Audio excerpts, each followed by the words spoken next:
Good evening, everyone. We are live from the men's gymnasium located on the campus of East Los Angeles College here in Monterey Park, also known as the E-Rena. And we are live for the 2024 Okawa Classic. This is game 3 of 3 here tonight. And your Huskies will be taking on the visiting Trojans of Skyline College. I'm Albert Robles, bringing you the action. Joined with me, of course, back for another edition of this is going to be Noah Alvarez. Noah, how you doing this weekend? Doing pretty good. Always looking forward to the Okawa Classic here at the end of the season or end of the year. And really excited for the teams here and really excited to see ELAC play Skyline tonight. Absolutely. And I think this is like the third time that we've done this, at least together now. Yeah, attempted to. So we've seen a lot of exciting basketball be played. Of course, who can forget, one of the games that we did last year between OCC and I think it was Butte. Butte, yeah. Yeah, that was an exciting game.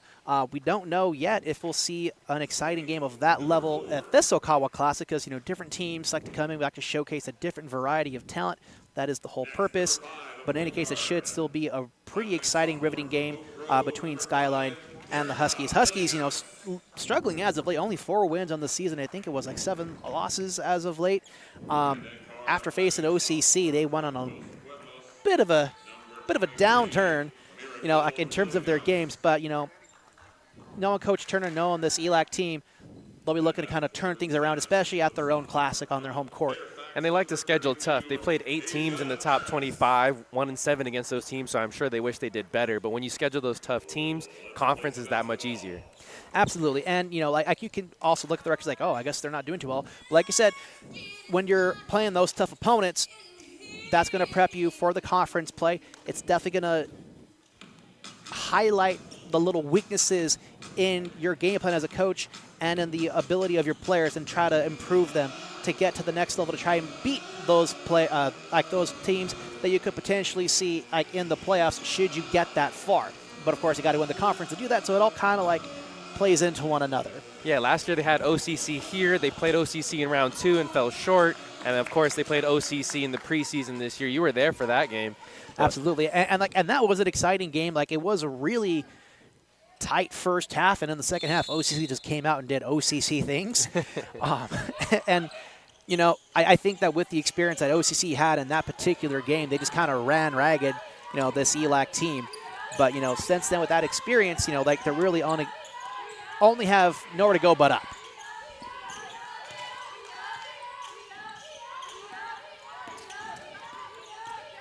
So Huskies win the toss here. They dish it out into the paint. That was Asia Harris.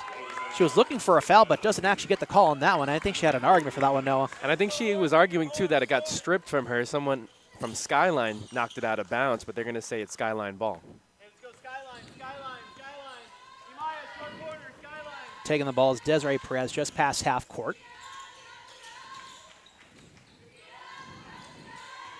Get it into the paint. First points of the night will go to Skyline. Yeah, it's cool to see Skyline here. They're from the city of San Bruno in the Bay Area, over on the west side, south of San Francisco, and near the airport, where if you're familiar with that area, if you've flown into San Francisco. Asia Harris gets it over to Fernandez Zuniga. Harris shoots, hits the nice, easy bucket. That'll tie things up here just a minute in of the first quarter. Yeah, she's the leading scorer this year. Do you remember her as a freshman last year? Was second team all-conference and has really stepped up this year, averaging 15 points per game on the season. Absolutely. Coach Turner's really been making the most out of Asia Harris, for sure. And you also really see her leadership capabilities as well. That's number 5, Derica Millinghouse. Gets it out to Harris. Here's Mariah Mosley. I know this is your first time seeing the Huskies here this season. Noah, number 1, Mosley is a daughter of Coach John Mosley. Yeah, that's coach pretty of the cool. men's team. It's pretty cool to see her also attend ELAC and the Huskies and keep that Mosley, that Mosley family lineage here at ELAC. Long 3 goes wide and out. Shooting, that was number 12, Desiree Perez. Yeah, neither team really strong at three-point shooting. Surprised Skyline took one so early in the shot clock. Entering tonight, 27% on the season from beyond the arc. And Perez had a lot of time to make that shot, too. She rushed it just a little bit. Blocked away and stolen. Alexis Cornejo gets the shot off, but can't find the rim. There's Millinghouse taking it in transition. Driving in the paint, jump ball is going to go the way of the Trojans.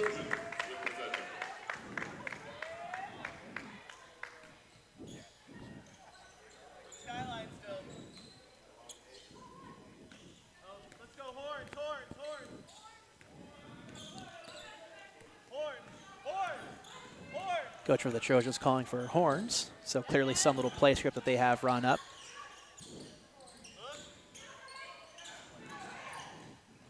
Kicks it out to number 10, Imani Tillman. Doesn't get the shot off, and a travel called on Jasmine Garcia. Yeah, and the Trojans bring a lot of height here to the lineup, and you saw that high-low game, trying to get it down low to their post player, Jasmine Garcia. We'll see how the Huskies adjust and handle that for all 4 quarters tonight. Zuniga finds Millinghouse. Quickly gets around the screen, back to Zuniga. Into Harris. Huskies pretty much one and only big, really. But she ties it up. There's kind of passive defense played there by the Trojans. I'm hoping to see Harris be a little bit more aggressive. Ball is tipped by Zuniga and stolen over to Harris, but a rogue pass goes out of bounds, so back-to-back turnovers. Yeah, she was hoping for her teammate Miracle Millinghouse to dive to the basket. She had an opening, but there wasn't a big passing lane or window for Asia Harris.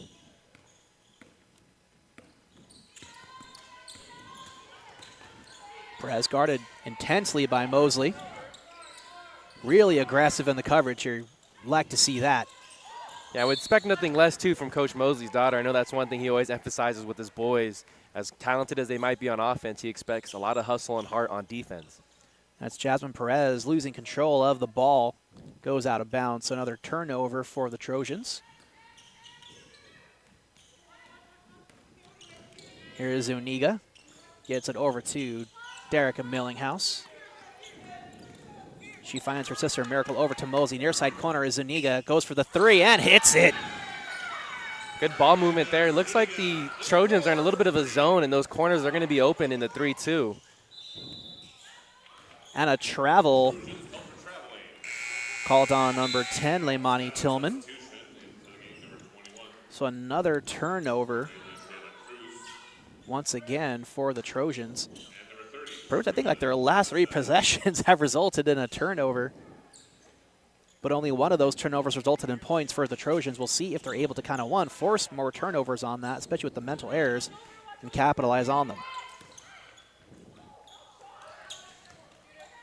Zuniga gets one off. I think her toe would have been on the line. That might have been a long 2. Here's Tillman. Finds Cornejo, near side corner, dish it out to number 20. Inside the paint is number 30, and a travel. Oh, Serena Mazzetta. Yeah, 4 straight possessions now with a turnover, so not the cleanest of starts for Skyline. Expect them to clean it up. Both these teams were playoff teams last year, and off to sluggish starts, but you expect both these teams to be a little bit crisper.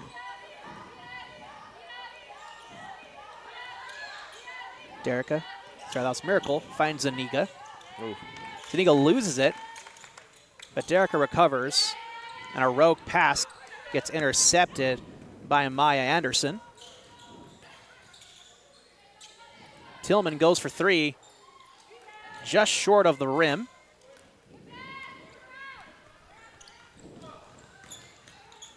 Nice lob from Millinghouse over to Asia Harris, not able to connect. Miracle shoots, just a little long, hits the inside of the rim of the backboard.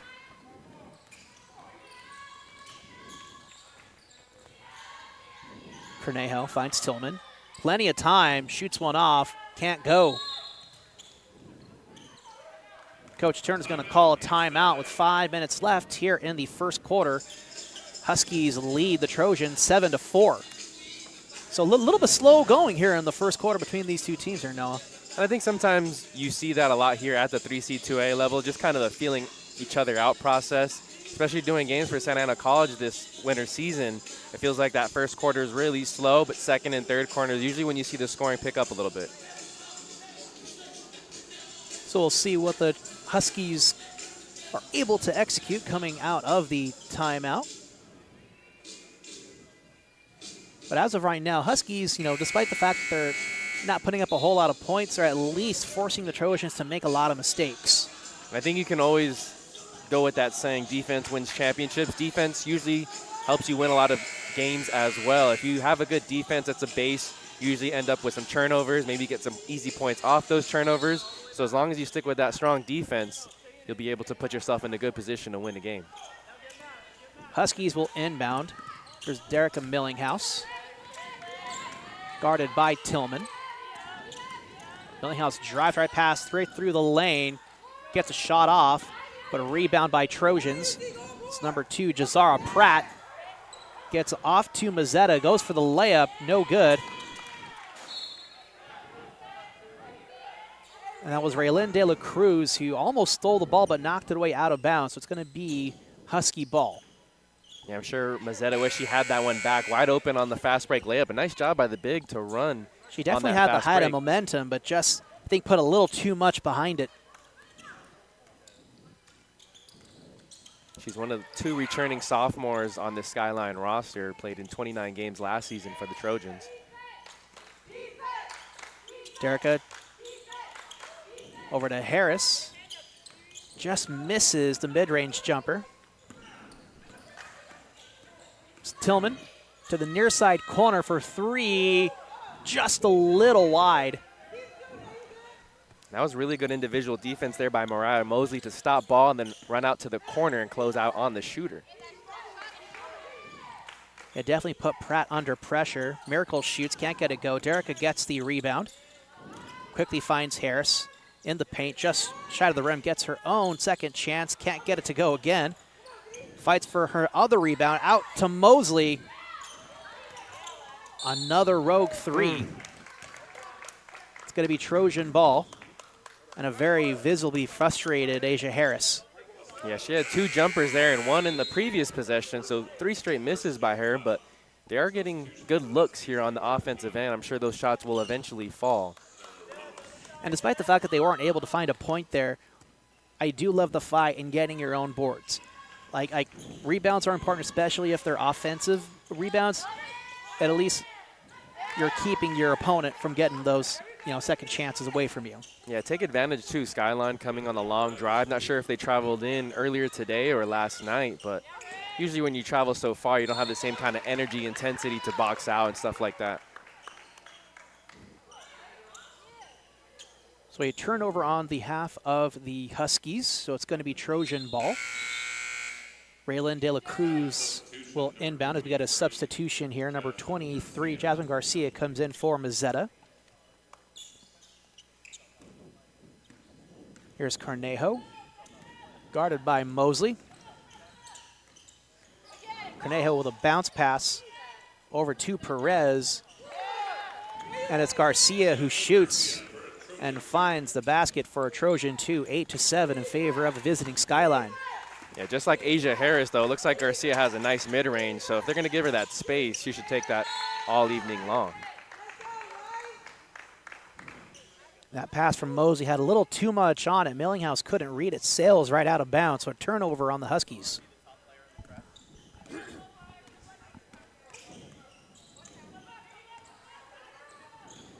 Cornell to the near side corner. That's Pratt, goes for the layup, can't get it to fall. Harris with the rebound. Harris drives and stop, pulls up for an easy mid-range 2. Huskies go up by 1. Hopefully that gets her confidence a little bit up after she missed the last 3 jumpers that she took. And Huskies intercept the rogue pass for a nice little steal. And Mariah misses the jumper.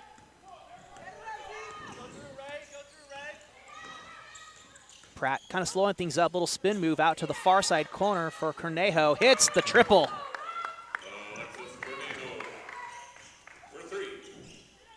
First 3-pointer of the evening for Skyline. Pass almost stolen away from Asia Harris. Quickly gets it over to Derica Millinghouse. Trying to find an open man, she does in Harris. Gets into the paint and gets one to fall. We're tied 11-all. I don't think these Trojans can guard Harris one-on-one, so I want to see her be a little bit more aggressive, put the ball down on the court, and drive towards the basket. Yeah, Asia Harris is a very aggressive and very physical player. So, like, she's really tough to go one-on-one with. And I know it's been a while, too, but it feels like she just grew taller from last year's Okawa Classic. And she's listed at 6 foot here on the roster. I have a feeling she was at least 5'11", 5'10", but I know it's only an inch or two, but she does look a little taller from last season. Looks like a holding foul called on the Skyline.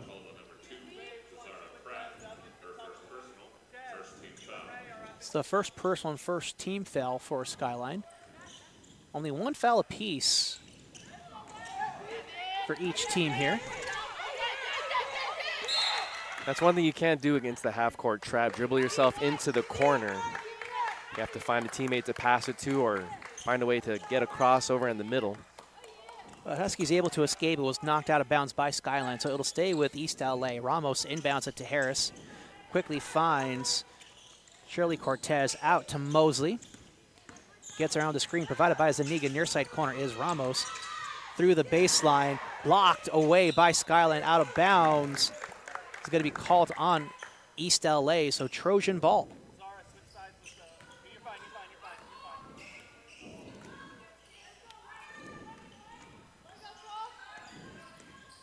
Desiree Perez kicks it out to Pratt.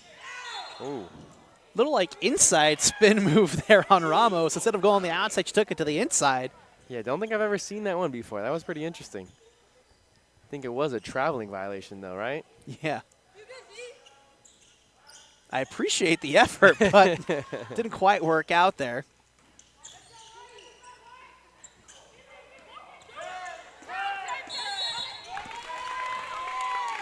So 10-second violation as East LA couldn't advance the ball past half court, so they'll turn it over to the Trojans. If you look on the right of your screen, it was Asia Harris giving some instructions to Sarah Ramos. She just looked a little intimidated to get that ball. If she was helping her teammate Zuniga, she might have been able to get that ball across before the 10-second violation. It's Desiree Perez, guarded by Cortez.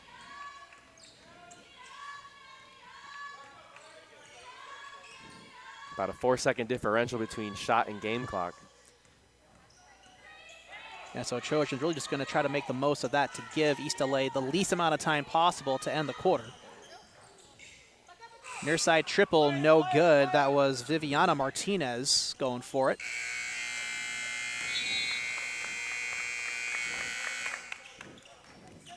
And I do believe that was the 5'4" Fernanda Zuniga going for the big Hail Mary. Aaron Rodgers pass there. Falls, I would say about 10 feet short of the basket, but hey, if you got the ball and it's in your hands, I mean, you got to try something there, but we're tied 11-all after 1 quarter of play. Not the most offensive games between the two teams here, but like you said before, a little bit slow. Teams are trying to fill each other out, see what they're going to be capable of, and I think we can expect a little more offense here in the second half.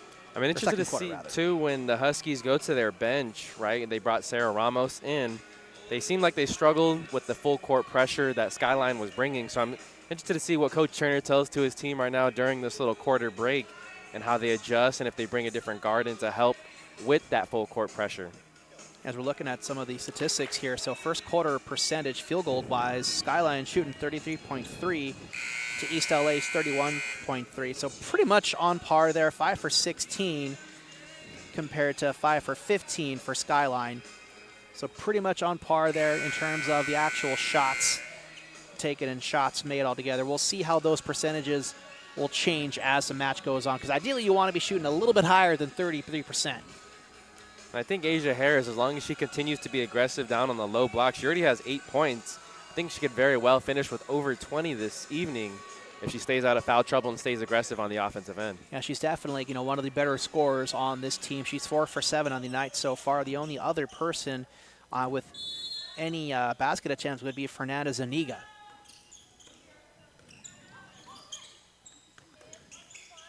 Zuniga finds Cortez.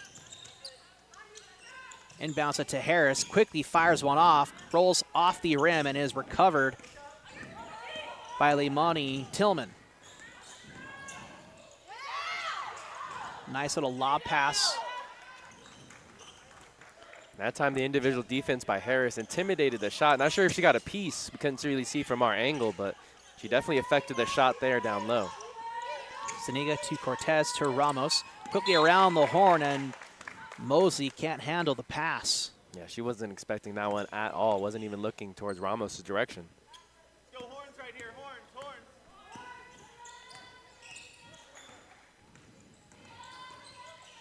Imani Tillman finds her teammate. They get it over to number 23. It's Jasmine Garcia. Tries to get a shot off, gets knocked away, recovered by Amaya Anderson. She gets one to go.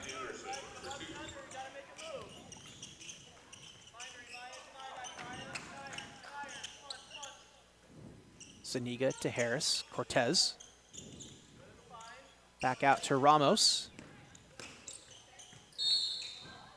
Goes through the lane, draws a foul. No basket, though. And it seems like Skyline doing a nice job of denying the ball. So they're not going to help a lot on drive. So I like Ramos' initiative there to go to the paint and attack.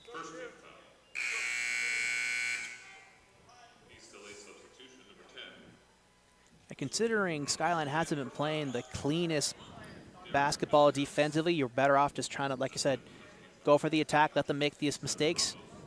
You'll likely draw some fouls, and if you get the basket to go, more power to you. Now it's a matter of making your free throws. As a team, they shoot 67% from the line. First attempt from Ramos finds the net.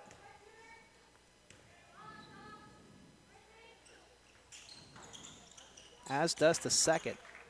Not the smoothest baskets, but hey, gets the job done as we're tied 13-13 with 8:42 remaining here in the second quarter.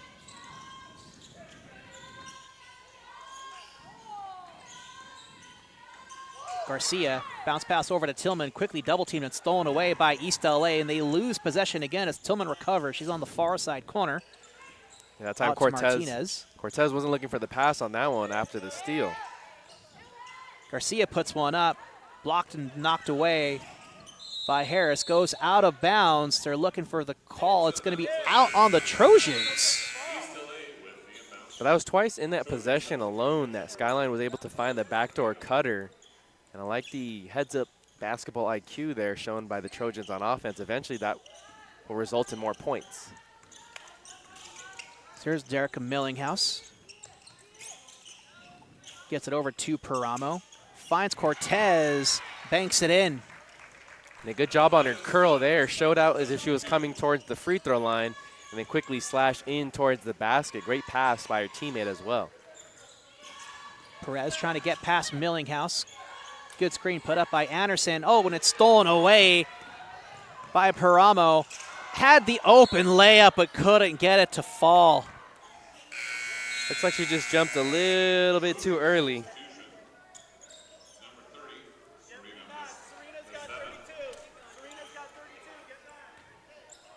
Rookie mistake there by the freshman from Pomona. Definitely wishes she had that back, because that had an easy 2 points written all over it. Perez drives around the baseline, puts one up just off the bottom of the backboard. East LA recovers. Here's Millinghouse. Paramo gets knocked to the floor. No call made, though. Harris on the outside wing. Millinghouse gets it, shoots it, 2 points. Interesting tidbit on the Millinghouse sisters. They both played for Cuesta College 2 seasons ago, and Cuesta only played 4 games that season, though. I'm not sure. I couldn't find anything online if they had to forfeit the games. They only had a 6-person roster, so I'm thinking, trying to assume. Probably just couldn't support the program. Right, couldn't support the program, not enough players. But they're transferred from Cuesta College. Probably sounds like a similar thing that happened to, I believe it was San Bernardino Valley this year for football. Just lots of injuries to the players. Couldn't support the full roster, unfortunately. And I think they made the wise decision to shut it down. Otherwise, you're really going to cause more problems for your student athletes. It's unfortunate, but you do see that happen here from time to time in the 3C2A level. Millinghouse, nice spin move. Can't get the hook shot to fall. She gets her own rebound and finds Ramos. almost gets that one to fall, but draws a foul. Looks like she might have twinged her ankle just a little bit. Just kind of walking it off, though. A little bit of a late whistle, too. Skyline not too happy with the call because the ball was about to fall out of the basket, and that's when you heard the whistle be called. So it looks like it was actually Ramos who was actually fouled on the play there, not Paramo. Paramo, I think, just kind of came down a little awkwardly there. Much cleaner free throw attempt there, made by Ramos. Perfect 4 for 4 on the evening at the line. 19-13 our score with 6:10 remaining here in the second quarter as Tillman takes it right past half court, guarded by Shirley Cortez. Bounce pass over to Pratt along the baseline, quickly finds Mazzetta. She tries to get one off. She does, and it's recovered by Paramo. It's still a little slow moving, but kind of getting her mobility back. Harris bodies Mazzetta a little bit, but a jump ball's called. Yeah, good help defense there by Tillman. She was a defender who came out from the three-point arc. If you're Harris and you get double teamed quickly next time, get it back out to your shooter and see if you can swing the ball around and find an open Husky.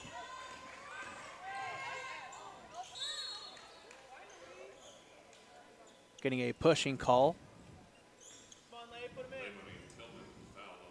As Imani Tillman will go to the line, she'll shoot 2. Foul officially charged to Amaya Scott. That's her first personal foul.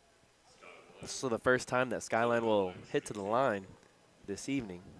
It's the second team foul for East LA. For those looking at the scoreboard on their video screen, they're technically the visiting team. So I think they put the foul to the wrong team. Well, they're the visiting team here at ELAC, but they're technically the home team here between yeah, it's the a two little, teams. little weird. So, but I'm pretty sure I have like the right score.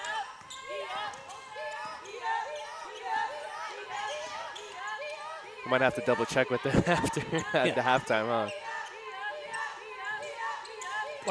Because the Skyline coach was talking to us, like we're listed as the home team. So he was asking about the footage. Our duty to upload is we got a traveling call here on East LA, so a turnover with 4:55 remaining.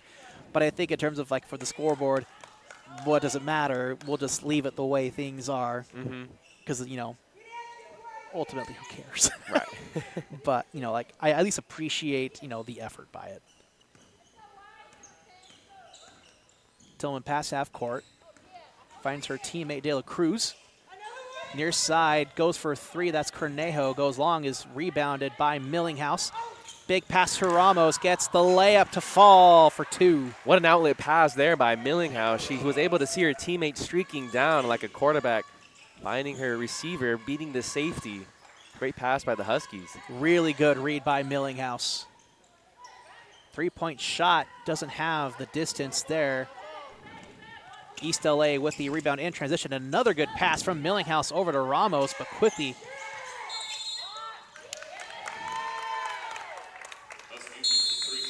So a 3-second violation called on East LA.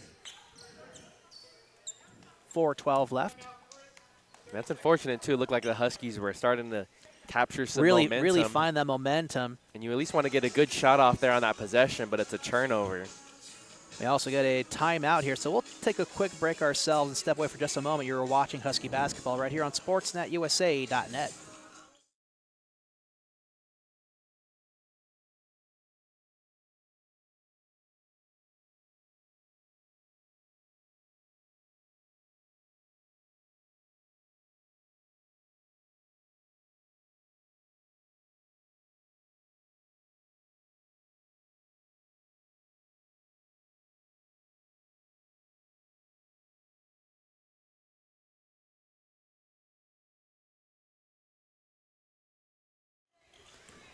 So we're back from the timeout. Trojan ball with 4:07 remaining here in the second quarter. East LA leads 21-17.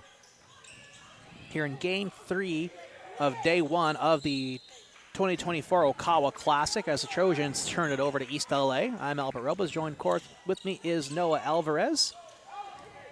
Started to become a bit of an annual tradition for us doing the Okawa Classic together. Yeah, 3 years in running. It's been a pleasure. Seen some really talented players come through, not only through the Huskies program, but as well as the other programs that come here to play at the Okawa Classic. Here's Parama guarded intensely by Perez. Rogue pass intercepted by the Trojans in transition. Perez gets the layup to go. Can't fall. It's going to be Husky ball. Here's Millinghouse. And again, it won't count as a block, but Asia Harris impacted that shot. There's Paramo. Can't get the bank shot to go in. That should have been an easy bucket for her, but I think put a little bit too much sauce on it. Near side 3-4, Conejo, and connects. So Trojans back within one. She's feeling it here in the second quarter. I believe that's her third jumper made in her second three-pointer of the quarter. Asia Harris puts a little too much on the mid-range, gets the rebound, and is fouled on the second chance attempt. Yeah, she tried that floater from the baseline, a little too strong. But luckily, her teammate, Paramo, was right there to tip it right back to her.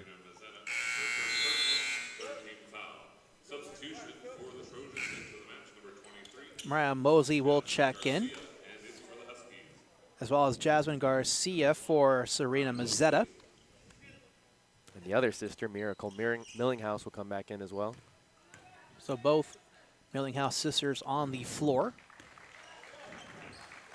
Joining Harris, Ramos, and Mosley. It's interesting because Derica's listed her hometown as Oak Grove, Missouri, while Miracle lists her hometown as Goleta, California.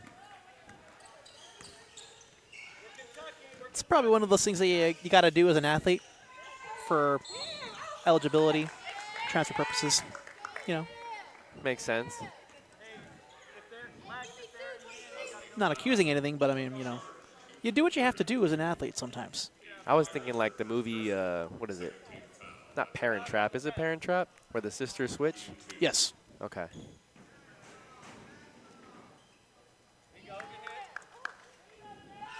It's Jasmine Garcia going to line. She hits the first of two.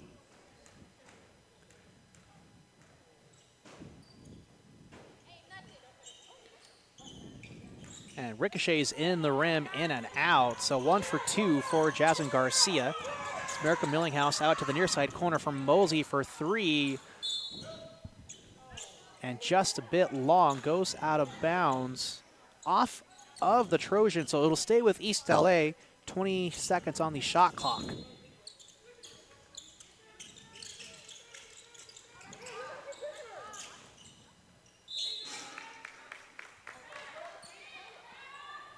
Huskies having some trouble off the inbound there.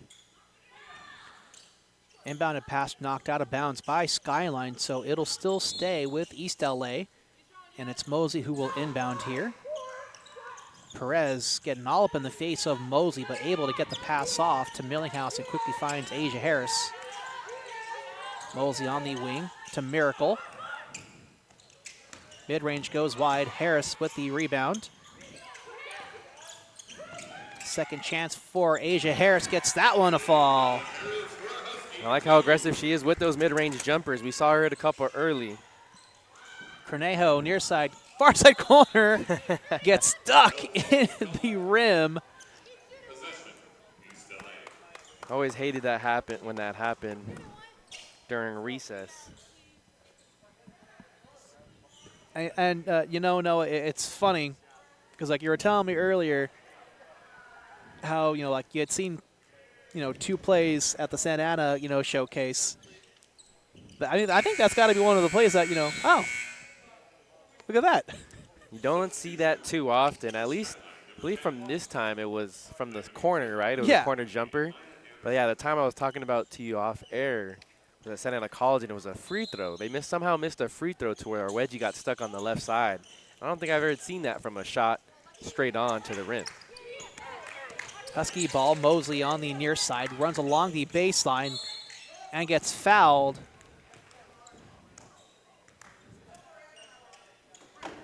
So a blocking foul charge to the Trojans. So Maya Anderson officially charged with the foul.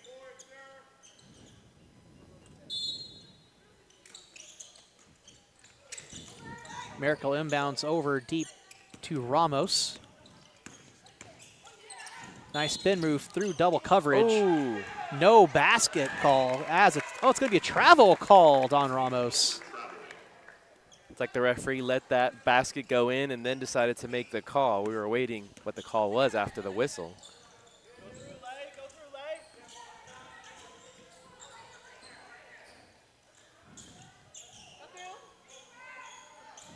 Outside shot for three. That's Tillman. No good. Recovered by Asia Harris. Gets it over to Millinghouse. Out to Derica and to Harris again. Mid-range jumper, no good. Mosley with the rebound. And Mosley's fouled. Kind of a late call, too. That one already found the rebounder's hands. But there was a lot of slaps we heard on the arm of Mosley as she went up for that jumper. And we could hear, Coach Turner pretty much screaming for it. It's like, hey, that's a foul.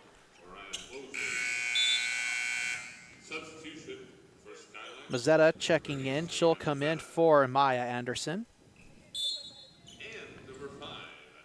And here's Viviana Martinez. She'll come in for Jazara Pratt.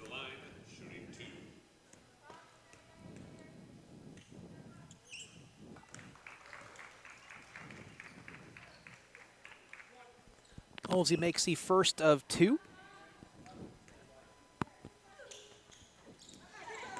And can't connect with the second.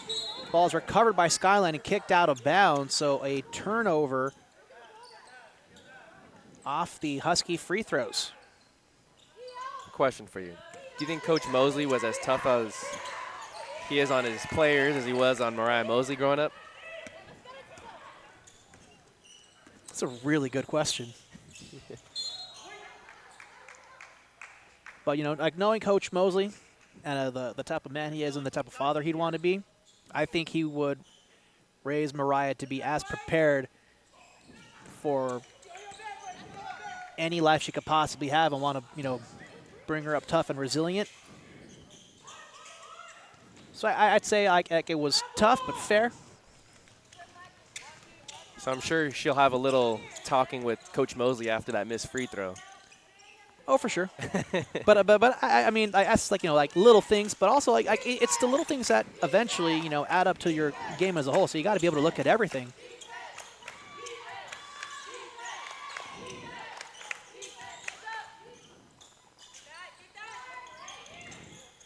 Millinghouse gets it over to Harris, 18 on the shot clock. Bit of a rough layup, but able to connect. No call made, though. 28-21 in favor of East LA. 15 left here in the second quarter. We'll see if Trojans try to get some points going into the end of the half. Ball stripped away, and zeros are on the board. So that's the end of the first half here at the E-Rena.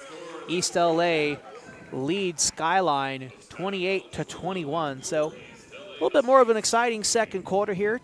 Teams starting to pick it up and really increase their level of play. Yeah, and I think both teams kind of figured out how physical these refs are going to let them play. We didn't see a whole lot of fouls called in either the first or second quarter. And I think once the players recognize that at halftime, we'll see a little bit more aggression on both ends, right, on offense and defense. They're going to have to learn how to fight through that contact, but on defense too, they're allowed to be a little bit more physical when it comes to the play here in the second half. Absolutely. So we're going to step away for just a little bit, but we do have a bit of a treat for you here. Joining us remotely in just a second here as I get a few things set up, so bear with me here, is going to be Mr. Corey Nalen. Going to bring us some halftime statistics, I believe, and some other stuff. So we're going to step away for just a moment, and here he is, Mr. Corey Nalen. Corey, you are live. Thank you very much, Albert. Appreciate it. You and Noah having a good call out there, having fun at the E-Rena as East LA is up 28-21 in this first half of play. decent first half of play for both squads.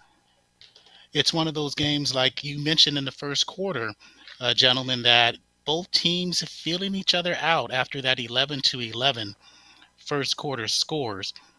And at the start of the second quarter, you saw a little bit more smoothness from both teams as East LA. They were able to get in transition a little bit more in that second quarter, and it allowed them really to expand and get and build this 7-point lead. They weren't able to reach Asia Harris much in this first half of play, but they were able to execute in the second quarter, moving the ball around and really not over dribbling in that second quarter. And as far as Skyline goes, they're going to have to make sure they limit the turnovers and play efficient basketball in the second half. Both teams played really, really well in the second quarter after you guys mentioned that they felt each other out in the first quarter, much like boxers do in the opening rounds. The first 3 rounds is a fill out process. That second quarter was really rounds 4 through 7, and now the second half will be rounds 8 through 12, 8 through 12, and you'll really feel both teams play. Quality ball in the Okawa Classic, the 13th Okawa Classic, and again, 3 games earlier today as well played very, very well in this tournament. We'll get into a little bit more things about around the 3C2A, around each conference in the next couple minutes. And when you talk about the Okawa Classic, always premier teams. Last year, I believe there were 4 top 25 teams in the Classic. This year, there are 2 top 25 teams. And Moore Park is always a perennial favorite, number 4 in the state. And Long Beach City College was number 24 in the state. That's as the most recent holiday rankings from the 3C2A. Don't forget, it's a 3-day event. Today is day 1 of the Okawa Classic. Day 2, game time start at 3 p.m. versus LA Mission and Palo Verde. 5 p.m. Skyline will take on Moore Park. And at 7, San Bernardino will face the host Huskies from East Los Angeles. That's day 2. Day 3, 1 p.m. The LA Mission Eagles will take on the Trojans of Skyline. 3 p.m. The Raiders of Moore Park versus the Wolverines of San Bernardino. And Palo Verde will play host East LA at 5 p.m. So that's your days for 1, 2, and 3. This is the final game of today's action. And earlier today, we'll move around as LA Mission. They did defeat San Bernardino Valley 57-56. Hotly contested matchup. Mission was led by Lily Cornejo with 16 points, 7 rebounds, and 4 assists. And Crystal Pineda, who had 10 points, 10 rebounds, a big double-double, and 6 assists, quality game. They shot 33% from the field. San Bernardino Valley, they were led by Monique Lightfoot, who had a double-double of her own, 22 and 11, along with Dominique Butler, who had 10 and 11. Those are the only 2 players, or they had 3 players in double figures, but they led the way. They go down in the loss. They only shot 26%, 22 of 83, but they stayed in the game by out-rebounding LA Mission by 10, 59-49. And so with that win, LA Mission improves to 6-6, while San Bernardino Valley drop to 3-9. Palo Verde versus Oxnard. In Oxnard, in that game, Palo Verde picks up their second win of the season, improving to 2-9, and Oxnard drops to 2-7. As Palo Verde, the Pirates, win 58-46 in their matchup. Pirates were led by 3 players in double figures. Brooklyn Thomas had 16, Joanna Garcia had 14, and Cameron Halley had 13 points to lead the way. And they shot a blistering 13 for 16 from the free throw line, 81% on that game. And that's something Mark Pavlovich will approve, at 81% as a team free throw shooting in that game as well. And the other game before we got to this final matchup of the day was Long Beach versus Moore Park. Moore Park is a threat to take the title this year. There seems to be a team that's due to win a 3C2A title, as they were led off the bench by Marion Boko, who had 20 points and 4 rebounds, and Alyssa Saldana, who had 13 and 8. So they improved to 10 and 4 on the season. They win that one 55-51. Long Beach drops to 9 and 6. So quality play, and quality teams here at the Classic. It is always something that,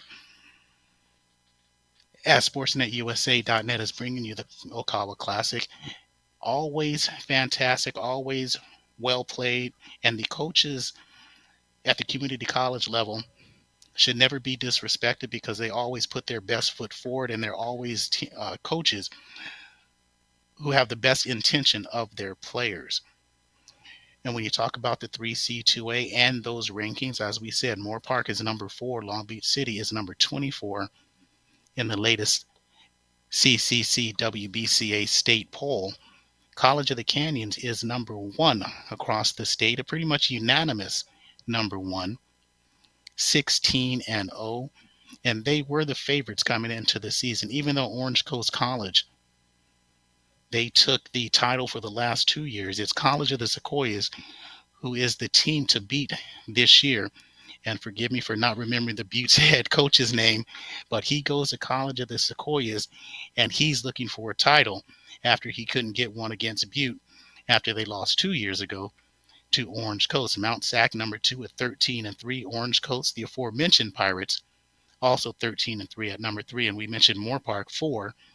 Laney College and Sierra College are 5 and 6.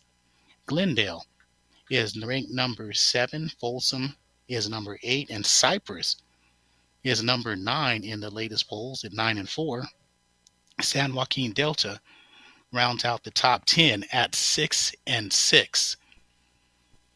And watching a lot of the California Community College women's basketball, that's a pretty good top 10 ranking. If you like the polls, there's really nothing to be devastated or pretty much to gripe about, unless you're a fan of some team. Fantastic rest of the season as we end out 2024 and move into 2025. This might be this might be the best season that we've seen in 3C2A basketball, because College of the Sequoias is the team that's on top and is the team that will be the favorite going into the playoffs.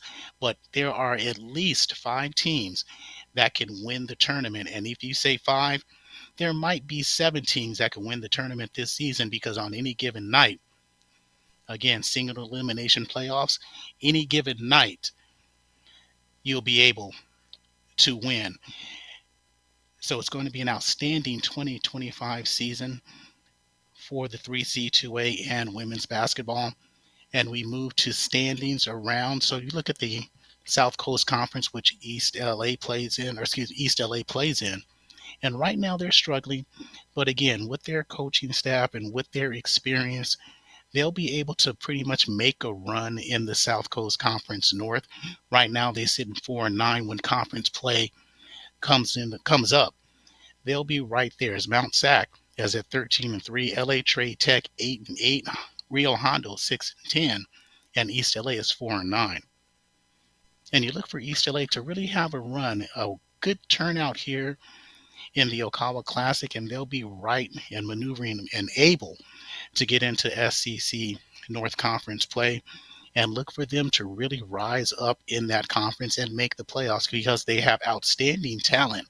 Asia Harris averages a double-double, 15 and 10 on the season coming into the tournament.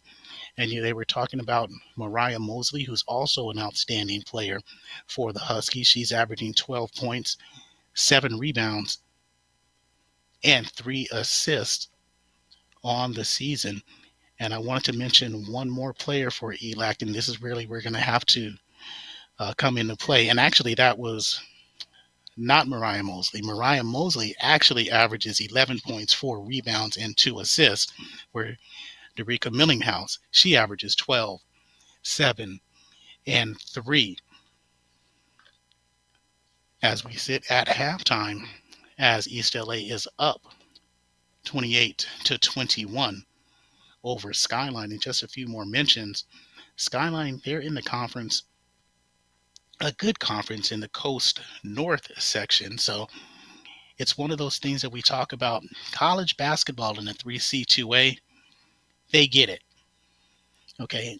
Unlike a couple of other sports in the 3C2A, college basketball in California, they want to grow the sport. So they don't mind having teams from up north coming down south to play in the tournaments and teams from down south going up to play in those tournaments. And that's really the spirit of community college basketball, getting the best competition all year round and grows that interest.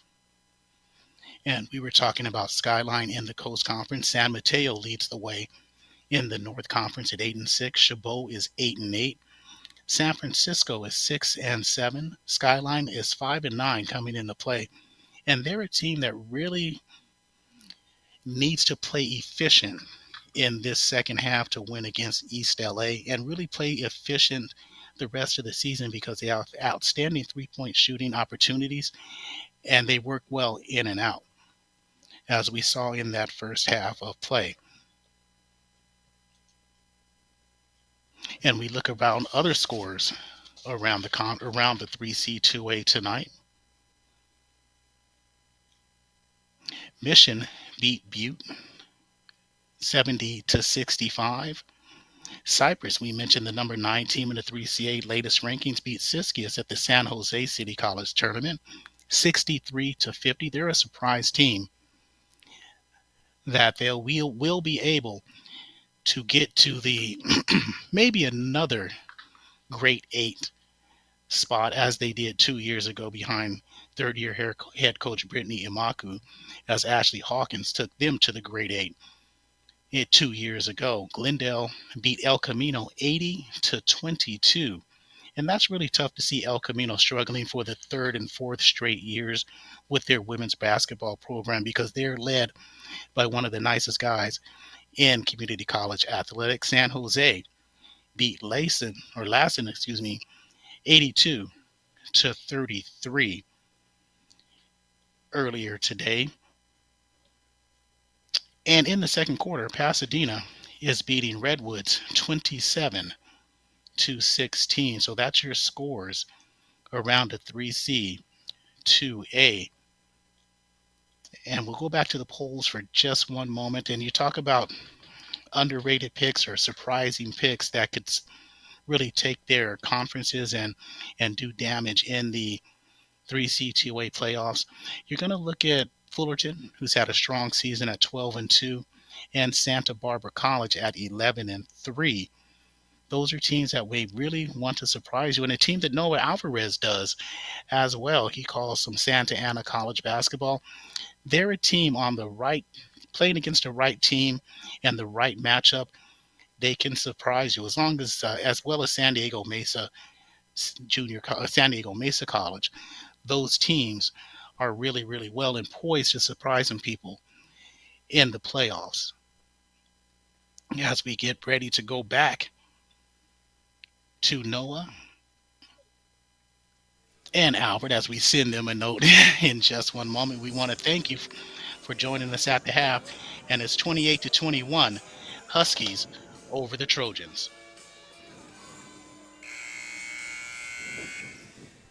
And thank you, Corey. We do very much appreciate you coming in for that halftime breakdown of all things 3C2A. We're back here for the start of our second half and the beginning of the third quarter here at the men's gymnasium, also known as the E-Rena, here on the campus of East Los Angeles College, as Trojans miss the layup and East LA gets the rebound here. 28-21 our score. I'm Albert Robles. Noah Alvarez with me here courtside here, bringing you all the action.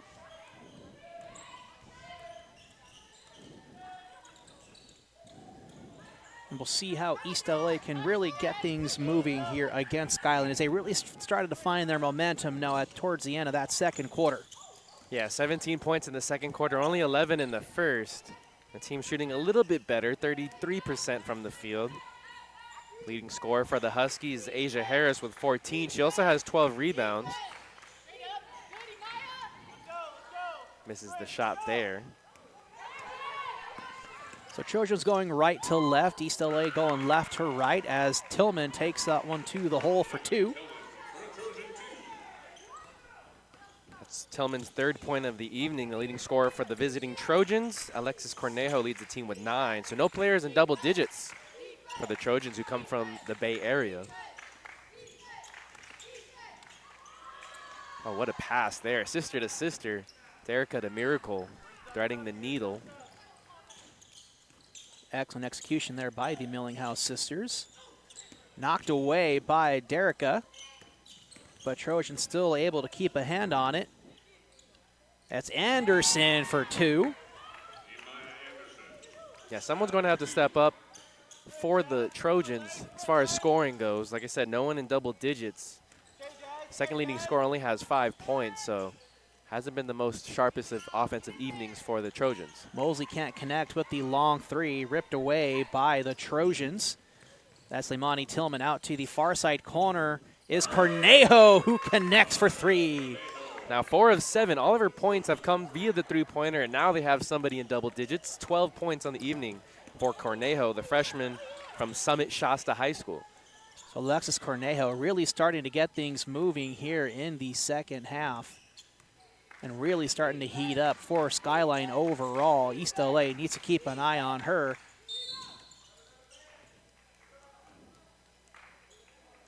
As we get a whistle here on Amaya Anderson. It's going to be a pushing call.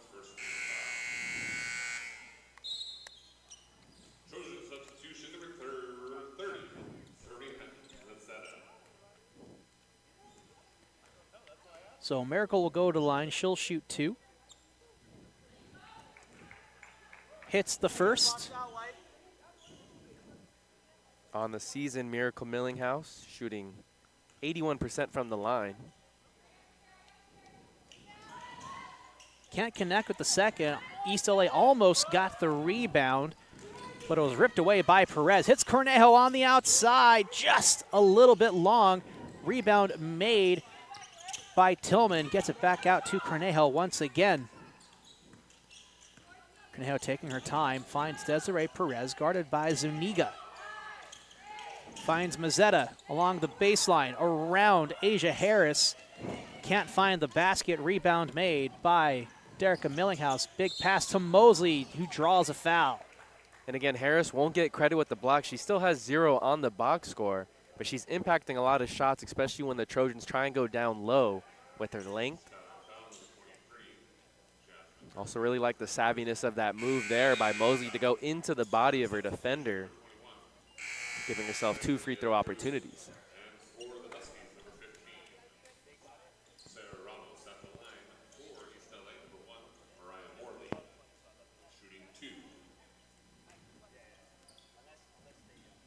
So Harris will go to the bench for a few minutes, get a bit of a breather as Mosley goes to the line. Can't connect with her first attempt. Also checking in on the floor for East LA is Sarah Ramos, so she'll join Zuniga, Derica, Mosley, and Miracle Millinghouse. Huskies as a team 8 of 10 this evening from the free throw line, so pretty sharp performance by the Huskies thus far.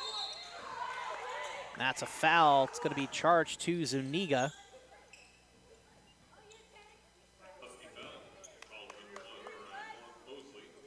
It's actually charged to Mariah Mosley. So Tillman will go to the line. She'll shoot 2. I like the aggressiveness by that drive by Tillman. Able to spin and keep Mosley off balance on her heels. During the first half, the Skyline Trojans only took 4 free throws, so we'll see if they're more aggressive in their approach to attack the lane and try and get to the free throw line a little bit more. So 32-30 as Trojans have kind of closed the gap. As Derica's shot goes in and out, rebounded by Trojans. Here's Cornejo trying to get past Mariah Mosley. Gets it out to Perez. Drives it in through the paint. Gets the layup to fall. With the left hand, too. Love to see your teammates celebrate in enthusiasm. Came a little bit close to stepping onto the court there. I was like, oh, better watch what you're doing here.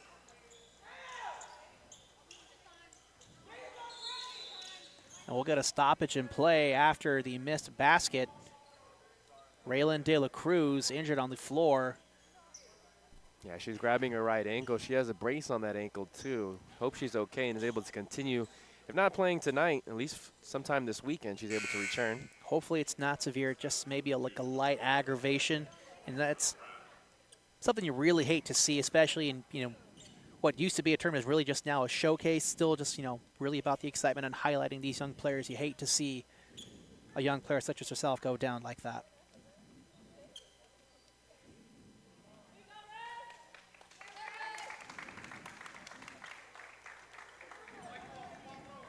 Able to walk off on her own power, which is also great to see. So she'll get tended to by the staff trainer here at East LA.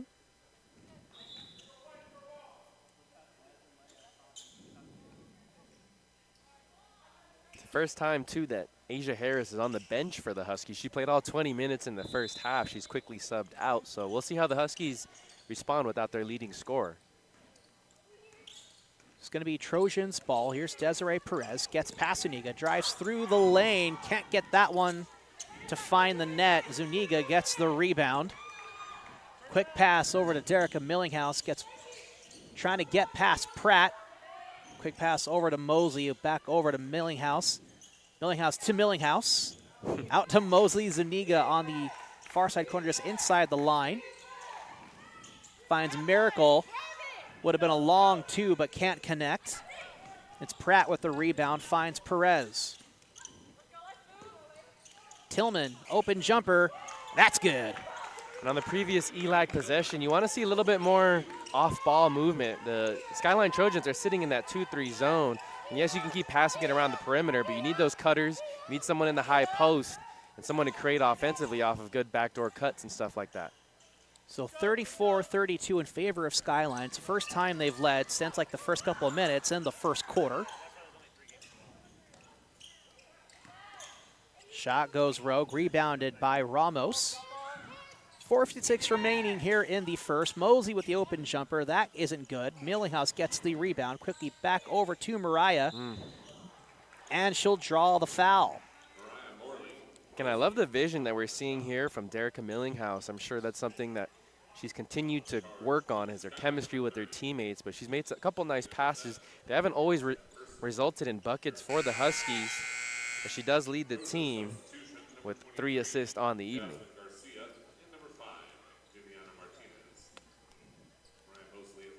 As we get some substitutions here, Cornejo back in on the floor for Skyline, as Mazzetta and Tillman will go to the bench. Mariah hits the first. You got a box out here. Zara, you got a pinch. You got a pinch.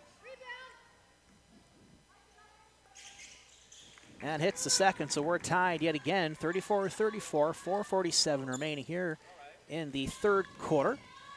Perez takes it past half court. Trying to make some move past Zuniga. Kicks it out to Martinez. Quick bounce pass in the paint to Garcia. Hits the easy bucket.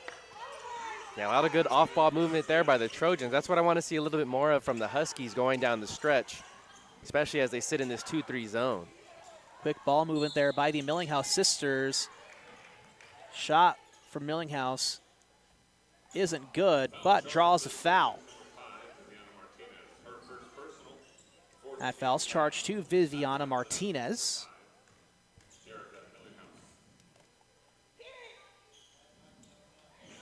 Derica hits the first.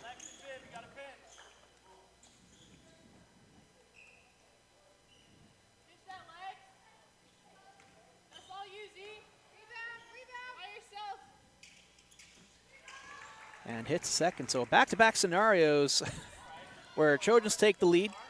They foul. Huskies tie it up with some free throws. Repeat process. Yeah, Huskies are now 10 of 12 from the line, too. So as long as they keep shooting at a high clip, expect them to stay in this game and eventually pull away. Cornejo's shot for 2, a bit long. Actually gone for 3. She might have actually hit that one. Ramos's layup can't connect. She gets a second chance. That one falls in for 2.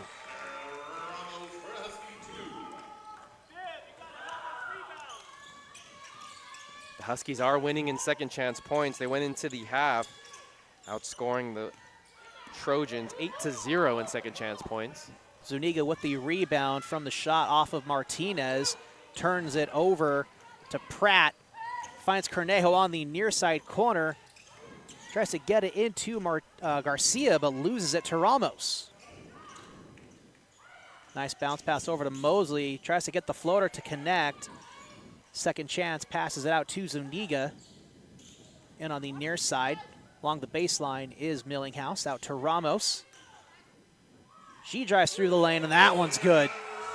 Yeah, Ramos has been at her best when she puts the ball down in a dribble and she gets going downhill towards the basket. There's not really a lot of help defense we're seeing by Skyline. They're doing a good job of denying the passes out on the perimeter, but when you do that as a defense, you open up the lane, no help defender comes, and it's an easy layup for Sarah Ramos. Oh, yeah, she saw nothing but net right through there. Just a nice, easy lane. You called it right there, Noah, perfection.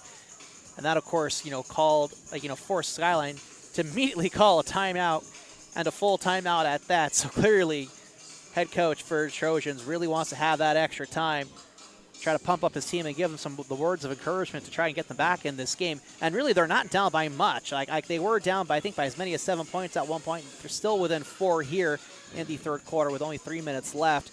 So it still could really be anybody's game, but you don't want to fall behind and out of it in the points. Yeah, I've really been impressed by head coach Chris Waters and his squad here this evening. They're shooting 26% from the field. They're being out-rebounded 36-16, but yet they find themselves trailing only by 4. They're doing a good job on the defensive end. The Huskies have 19 turnovers now compared to the Skyline Trojans 11. So they are winning that battle, but when you're losing in the field goal percentage, you're not getting to the line, right? You're also losing in a couple other rebounding battles and assists. Usually you don't see a team hang in like we're seeing Skyline doing, but they're playing very tough, creating some turnovers on defense. Yeah, they're really showing what they're capable of, but have yet to actually maintain a lead over East LA. Cornejo with the long 3. That's good. And the Trojans are within 1. Yeah, like the Huskies, the Trojans also played a tough non-conference schedule. 6 teams were in the top 25. They went 1-4 or 1-5 against those top teams. So again, just like the Huskies, scheduling tough. And Mosley responds with a 3 of her own. And Coach Sean Mosley's got to love that.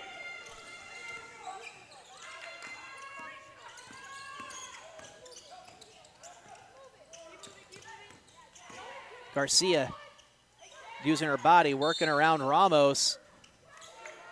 And a blocking foul charged. That's an advantage that Skyline will have when Sarah Ramos is guarding the much bigger Jasmine Garcia.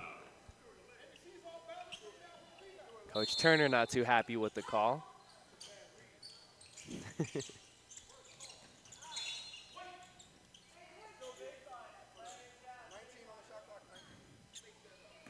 We had 19 put back on the shot clock. Ball's knocked out of bounds, but will stay with Skyline. 43-39, 2:17 left here in the third quarter.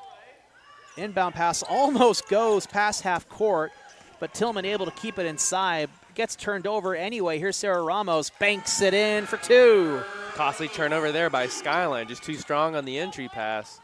And no other choice by Tillman. It would have been a backcourt violation had she stepped over the timeline. And East LA really forced the pressure on that rogue pass as Millinghouse steals this one. Banks it in for 2 herself. Yeah, picked her pocket. Another quick timeout here by head coach Chris Waters. This is what the stats should reflect. Huskies starting to pull away with it because they have been winning the rebounding margin. They've been winning the steals on defense, and they're shooting a better clip from the field. So clearly that first timeout from Coach Chris Waters, not enough. Needs another stoppage in time here. Because now the point, it's like, okay, now we're down by like 8. Really need to rein it in and get back in this game. And again, we mentioned the record a few times entering tonight. The Huskies are 5-9, but don't let that record fool you. They played 3 top 25 teams last weekend in the Golden Gate Classic. They played against Orange Coast College, which is the reigning 2-time champions here in the 3C2A. They've also faced the likes of Moore Park at the Moore Park Invitational. Palomar's another ranked team. So they faced very good teams here during this non-conference play. And so they're well equipped going into their conference season. Here's Pratt, guarded by Mosley. Pratt trying to find an open teammate, able to do so in Cornejo. Back over to Pratt. Out to the wing is Tillman. Nice little inbound pass to Garcia. Shot goes a little long. Rebounded by Ramos. Gets it over to Zuniga. And going back to the scheduling, despite the results in some of those games, like last year, the Huskies went 13-17, but still made the postseason because they scheduled such a tough non-conference. And of course, where RPI matters the most. Just be thankful we're not Corey and Mark Pavlovich here, guys, because we could talk forever on RPI if we were those guys. Derica would have been a long 2, isn't good. Rebound made by Perez, almost knocked away by Millinghouse. And it is going to be out on the Trojans, so East LA ball with 38.1 seconds left here in the third. Yeah, we've definitely seen in the past few seasons, whether it's soccer, softball, or I forget what other sport uses RPI, but you see sometimes a team with a below 500 record, below 500 in their conference, and yeah, sometimes they might be in a very tough conference, right, like the Orange Empire Conference, but which still is arguably one of the toughest conferences in all of college sports. But still, you see sometimes teams that maybe necessarily don't deserve a chance to go to the postseason, and they still do. Mosley almost gets the long 3. And of course of no, Asia Harris back in the game for East LA. She's got her rest. She's ready to go. So she'll be nice and fresh for the fourth quarter that's coming up in just a bit. Nimani Tillman looks kind of content to dribble this one out and see if she'll try to get a play off of it. Finds Cornejo and a turnover. Haven't seen that call here tonight, so a little surprised to see it, but it's a moving screen on Tillman. She was handing the ball off and kind of jumped into Millinghouse. An illegal screen set there. Zuniga able to keep her footing. Millinghouse goes for the Hail Mary shot. No good, just a little wide right of the scoreboard. But after the end of 3, 47-41 our score. Your Huskies in control of the game so far. Yeah, interesting on that last play there by Zuniga. It was a weird no call because it could have been a foul on Skyline, and then it could have been a traveling. But I think the refs were expecting the horn to sound very soon to end the quarter and just kind of let it play. But both teams were kind of like, hey, where's the call? And Coach Waters was like, okay. Because, like, Zuniga did have a good press of mind, like, stop, wait a minute, how many steps was that? Pass. Yeah. So fourth quarter coming up as we're in the break between quarters here. Of course, Asia Harris back in the game now, so she'll be fresh for these last 10 minutes of this game and should really, hopefully, ideally, be the most impactful minutes when she's on the floor. And while we're waiting for some statistics from the statistician here at the E-Rena, earlier today at the Okawa Classic Day 1, LA Mission defeated San Bernardino Valley 57-56. Then Moore Park defeated Long Beach City College 55-51 in Game 2. Palo Verde defeated Oxnard 58-46 in Game 3. Fourth and final game here tonight between the Huskies and the Skyline Trojans. Asia Harris still the leading scorer with 14 points, has 13 rebounds. She sat for 6 minutes in that third quarter, and so she really didn't get a chance to score. But Sarah Ramos off the bench with 12 points, the second leading scorer for the Huskies. Leading scorer for the Skyline Trojans, Alexis Cornejo, with 17. And Skyline really doing a better job offensively in that third quarter, shooting 47% overall, went 8 for 17 for field goals. Overall in the game, shooting 34%, so they still have a lot of road to make up if they really want to eclipse the level of play that East LA has brought to the table. Because East LA pretty much shooting 30% across the board of the game. 31.3 in the first, 33.3 in the second, and 31.6 in the third. Total 33% overall. So Skyline, while they had a much better third in terms of hitting their field goals, they got to do a little bit more. And I think we were saying earlier there, Noah, it's really about those rebounds and those second chance points. East LA has had so many of them. Yeah, they're out rebounding Skyline 43-26. They have 15 offensive rebounds. That can happen if you're the Trojans hoping to win tonight. In second chance points, East Los Angeles winning that battle 14-2.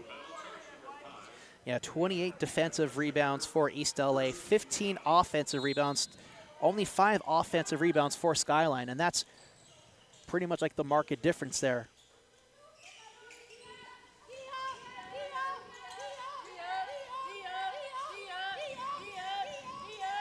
49-43, 9 minutes left here in the fourth and final quarter of play as Asia Harris tries to drive one in. She gets fouled and takes a hard hit to the floor, but gets up as if nothing's happened. You like to see that level of athleticism in our players.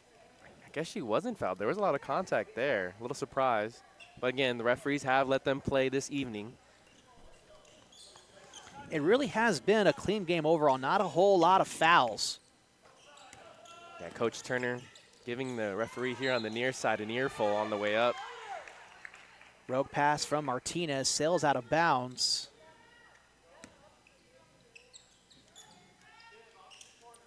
But I guess they're going to say was tipped by a Husky player, so it's going to stay with Skyline. And a hold. It's going to go against East LA. One would have been a wide open steal by Derica Millinghouse. Fouls charged to Mariah Mosley. Again, Coach Turner not too pleased with the call here. One of the toughest jobs in all of sports, being a referee. And Anderson's shot goes out of bounds as it went over the backside of the backboard. Ramos gets it inbound to Zuniga. Zuniga trying to control the pace.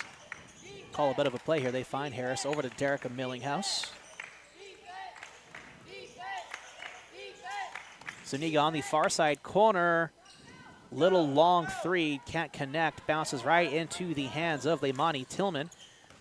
Quickly finds Cornejo, bounce pass over to Jasmine Garcia. Stripped away from Anderson as Millinghouse gets it to Mosley. Unable to stay in bounds as she stepped out. And the two Huskies just on the different page. Mosley was kind of fading out towards the baseline for a jumper. If she continued cutting towards the basket, that pass would have been on target by Miracle, or crushing Derica Millinghouse. Here's Tillman, screen provided by Anderson. Mosley was looking for a call on that screen, but Anderson was hands up the entire time, like, nope, not moving, not moving. This is it. Like she had her feet firmly planted in there.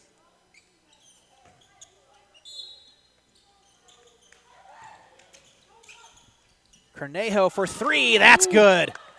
That's a big reason, too, why the Skyline Trojans are back in this one. That's their 6th three-pointer. The Huskies have only converted on 2 three-pointers thus far. So 3-point game in favor of East LA, 49-46 as Millinghouse drives to the lane. What looked to be a knocked away is a pass to Harris, but it's still stolen away by the Skyline Trojans. Yeah, fancy pass there. Harris got to finish. Leimani Tillman out to a wide open Desiree Perez, no good. Mosley with the rebound, East LA in transition, and gets fouled on the layup. Yeah, good heads-up play there by Mosley, just on attack mode. Didn't have any teammate ahead of her. She decided to put her head down and go with the left. Draws the foul by Alexis Cornejo. No one really in foul trouble. The only player with 3 fouls is Amaya Anderson for Skyline. One player with now 3 is Mariah Mosley on the Huskies, but no one else has more than 2.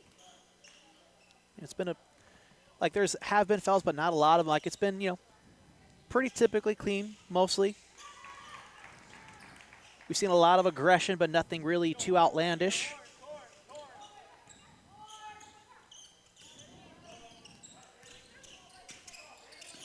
Here's Perez trying to get past Ramos. They find Amani Anderson.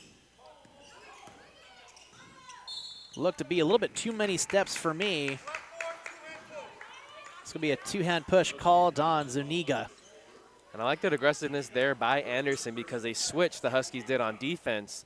Zuniga, the much shorter defender, standing at 5'4", guarding the 6-footer and Anderson.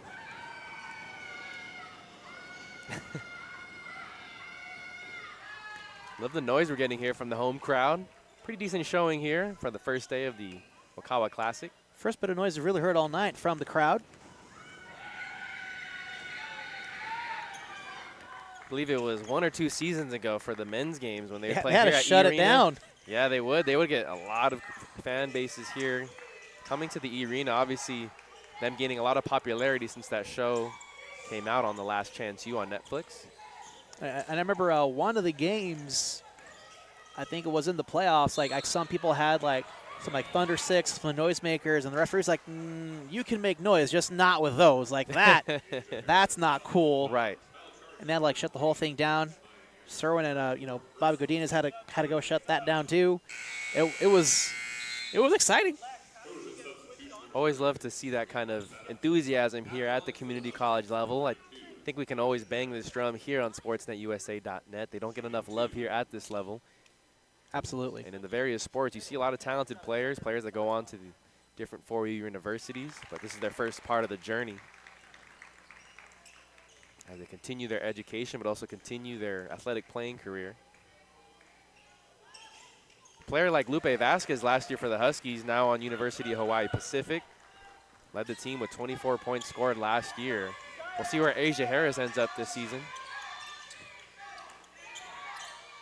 I'd have to find the information for it again because I only briefly saw it, but I had seen a brief blurb the other day that JUCO athletes, when they do transfer now to a four-year university, they're able to retain four-year eligibility now.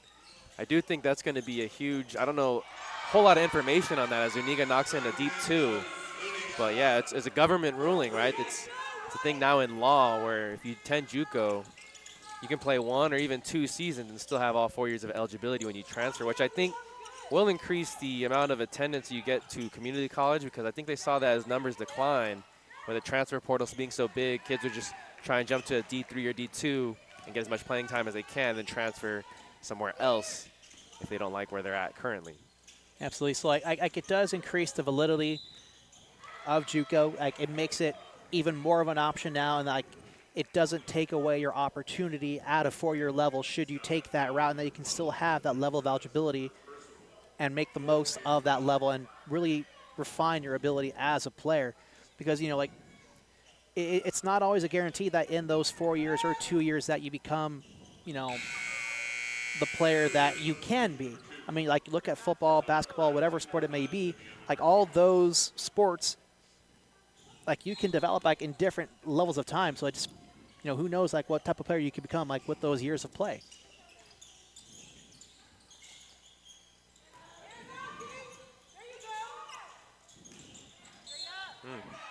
A lot of contact there, and it feels like every time Asia Harris gets hit down in the paint, she always finds a way to hit the court hard. I wouldn't say she flops, but she definitely sells the contact. Yeah, she does. Because she's definitely taking shots.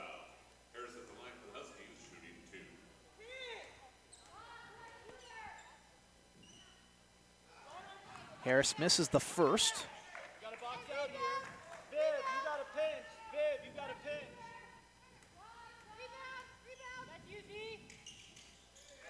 But makes the second, so 57-47. Nice 10-point lead for East LA. About 5.5 minutes remaining here in the fourth. Again, a 10-point lead for the Huskies, so they're starting to pull away. They just got to make their free throws and continue to play strong defense. Pass from Azetta goes rogue out of bounds. Asia Harris says she didn't touch it. I didn't think she did either, but they're going to say Skyline ball. I think she's got a really good argument, but, you know, one of the refs is right there along the baseline in a much better position compared to us.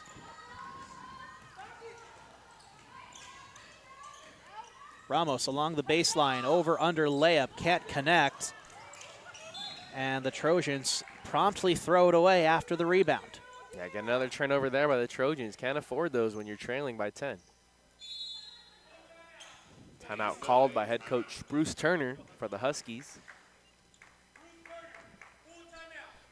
So full timeout for East LA.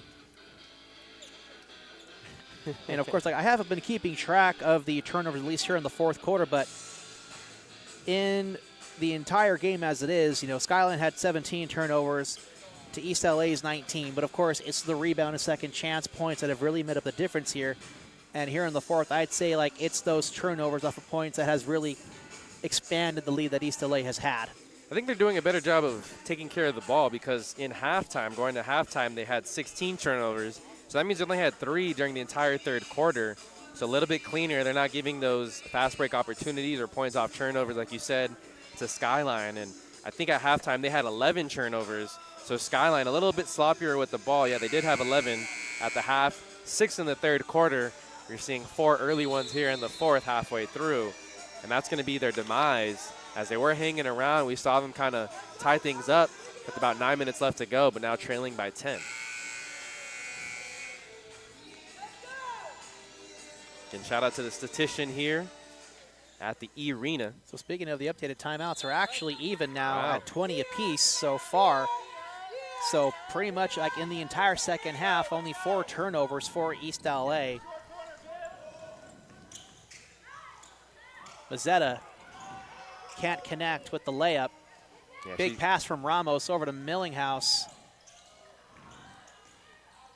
Gets her own rebound for a second chance. Double teamed by Mazzetta and Tillman. Asia Harris can't get that one to go either. And a good read by Pratt to Mazzetta. Way to make that little quick stop and read, make that extra pass.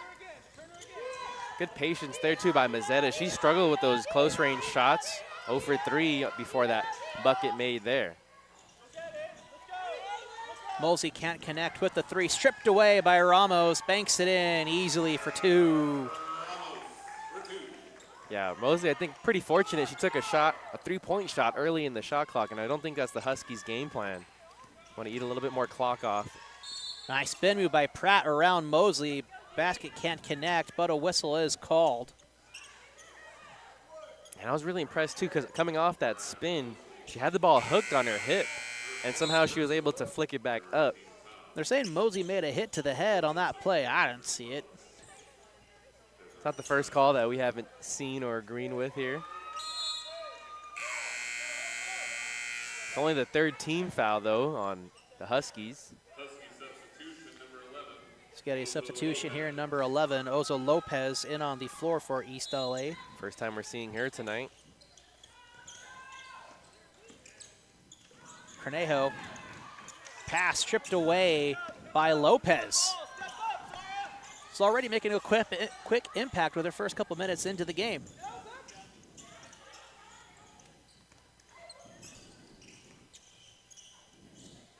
Millinghouse over to Harris.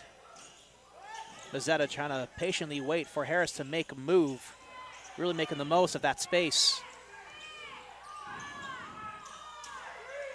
Shot clock winding down. Derricka gets it off. Not a great possession there by the Huskies. Just kind of all sorts of confusion. And another steal by Lopez. Okay. That's a way to make your impact quickly. Ooh. Mosley goes to the floor hard, so that should be a definite whistle. No foul called, yep. Wow. Coach Turner got off his seat, giving the referee here on the near sideline an earful. I'm kind of with him on that one. I'm like, hey, she went vertical. She went horizontal on that one.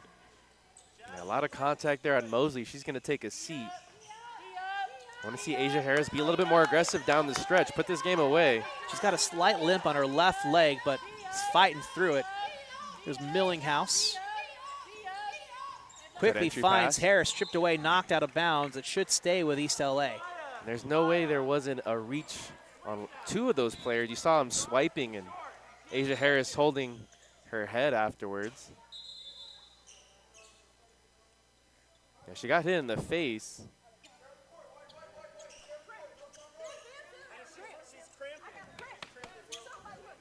So one of the Skyline players cramping. All sorts of. And all players have to stay on the court, at least during this particular injury, so they make a quick substitution. All sorts of chaos here. Coach Turner still having an argument with the referee over on the far side of the court.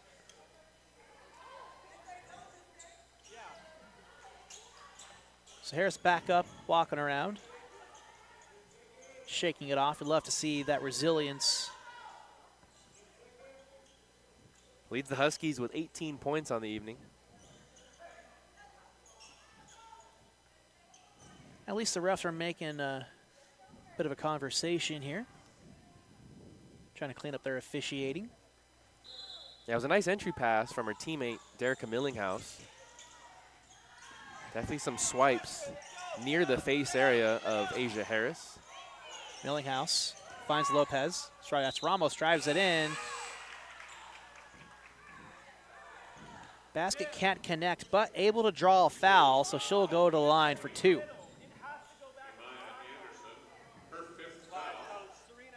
That's 5 personal fouls on Amaya Anderson. So she came into the game with 4. She'll have to sit now and is out the rest of the game.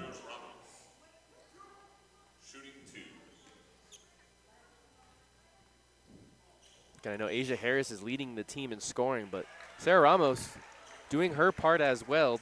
13 points now off the bench. She's looked really good when driving to her left. She's very aggressive. And she'll go 2 for 2 from the free throw line. It's a nice 11-point lead here for East LA.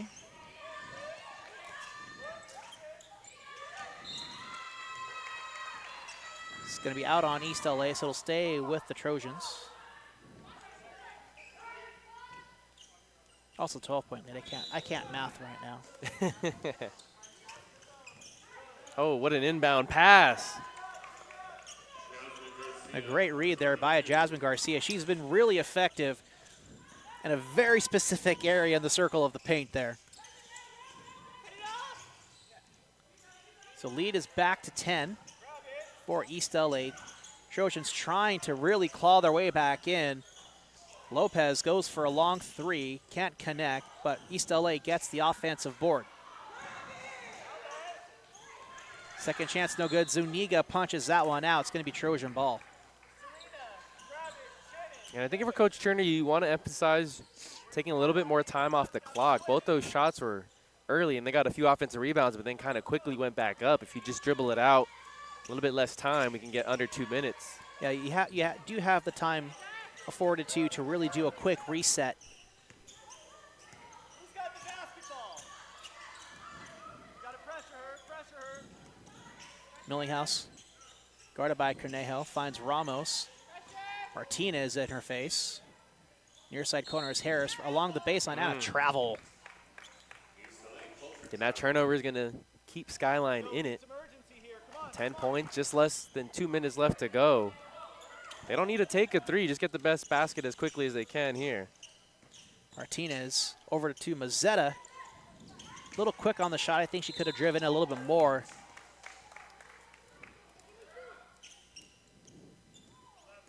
But a foul charged to Oza Lopez. So Garcia will go to the line for 2.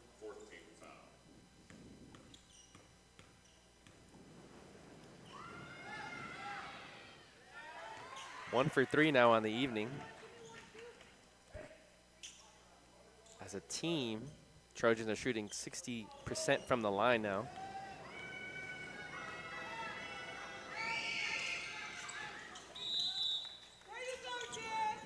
She'll go 1 for 2 as we get a timeout called by Skyline, just a 30-second timeout. 61-52 our score with 1:41 left. Has to be encouraging, too, for Coach Turner. His team shooting 81% from the free throw line. The good teams usually hit their free throws, and that helps you win late in games, especially when it's close. Expect Skyline to maybe start fouling now that they're trailing by 9, a minute 41 left to go. But if they can make their free throws, they'll continue to pull away. That's definitely one thing that Mr. Cornelian always preaches. Like, you gotta be able to make your shots from the line. You gotta be able to get your rebounds. Like, all those things really come into play. And it's the easiest opportunity at a basket you can get. Absolutely. Like if they're sending you to the line so many times and you're not making those shots, then you're not playing good basketball.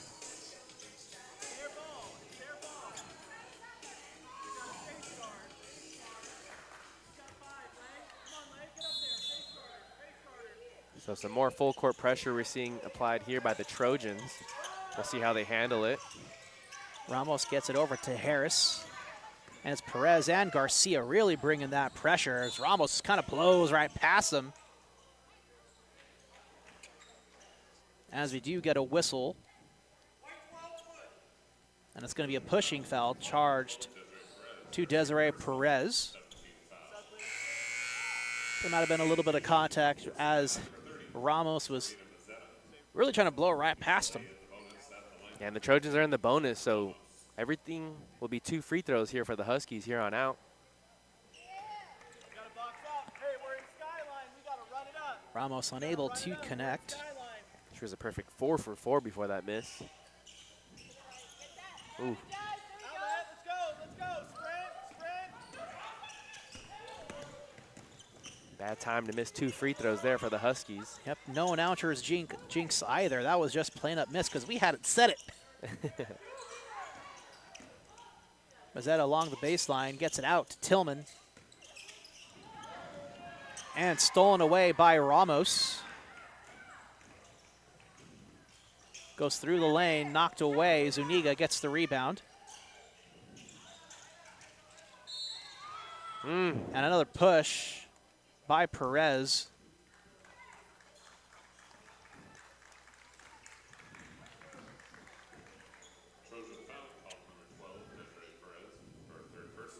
She now has 3 personal fouls here on the evening. Zuniga will go to the line for 2. She hasn't taken a free throw yet this evening. But on the season, the point guard shooting 50%, 1 of 2, so hasn't had a whole lot of opportunities this season. And she'll remain shooting 50% as she goes 1 for 2 from the line tonight here. Perez for 3, no good. Millinghouse with the rebound. East LA really should be slowing things up here. Only 45 seconds left on the game clock, 23 on the shot clock. Yeah, we had the chance to hear Zuniga just takes that one all the way. Head coach Chris Waters said no foul too, so it looks like they're pretty content down by 12 now.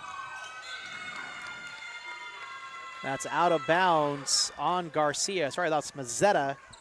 So 35 left on the game clock, fresh 30 for East LA. So about a 5-second differential. Zuniga quickly gets it over to Harris, who puts that one in for 2. So East LA not content here with the lead. They really want to just force the offense and really just want to score. And they're not really trying to go for a blowout either, because it's only like 14-point lead. But I do like that. It's like, hey, it's not a blowout, it's still competitive. We're still going to take our shots. And that's going to be a block from Millinghouse. Zeros are on the board. And that's going to do it for tonight's game. East LA takes game 3 of day 1 here of the Okawa Classic. 66-52 is your final score. So a really well-played game here by both teams. And in the end, East LA gets the job done. They'll play again tomorrow, I think, again at 7, if I recall correctly. And Sunday, they'll play at 5 o'clock.